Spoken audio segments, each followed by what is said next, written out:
Hi everyone, so in today's video I'm going to show you a very quick way to scan any document using just the Notes app on your iPhone or on your iPad.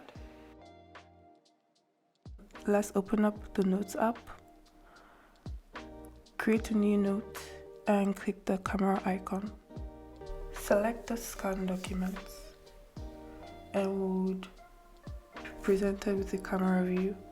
So you can hold up your phone and wait for the Apple detector to detect a page where you can scan.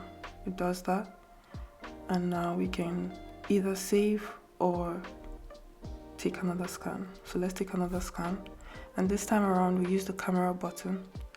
This will take a full photograph of the entire space, including what you want to scan. So we can drag the edges and crop the scan to only include what we want. After that, we can select keep scan and then we can save.